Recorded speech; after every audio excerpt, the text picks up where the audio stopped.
It was a sunny day. Peppa and her family decided to go swimming in the pool, and George brought his... Maybe he should have called Miss Rabbit for help. She was the pool attendant, but he thought he could get the dinosaur himself. He had recently learned to swim. So naive. He swam down, feeling the water pressing harder and harder on his eardrums. The depth was deeper than he expected, but he kept going. After a while, he felt a burning sensation in his chest. He was running out of oxygen. His strength was diminishing and his eyes began to darken. He thought of swimming back, but the dinosaur was so close.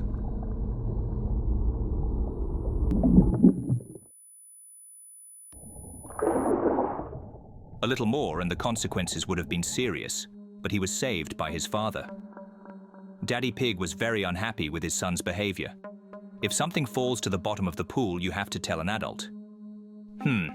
He used to be a great swimmer. Swimming to the bottom of the pool should be the easiest task for him. So he swam to get the dinosaur. Something's wrong. Daddy Pig didn't come up.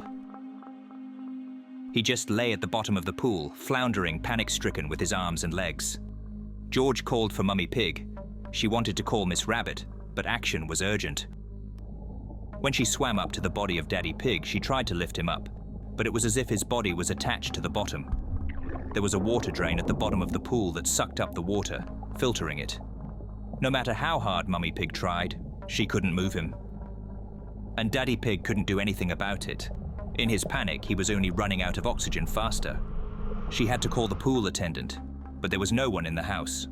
Miss Rabbit had worked her shift and flew to her next job. Maybe hiring her for half the jobs in this village was a bad idea. She started calling everyone she knew who could help. Luckily, Mr. Bull was nearby and was on his way to technically inspect the pool. He was able to de-energize the pump that was pumping the water. By this point, Daddy Pig had been in the water for about 12 minutes. He was only saved because he had done some professional swimming in the past, and the pool water was cold, which slowed down his metabolism. George was very scared. Now he is afraid of the water. He even refused to bathe in the bathtub.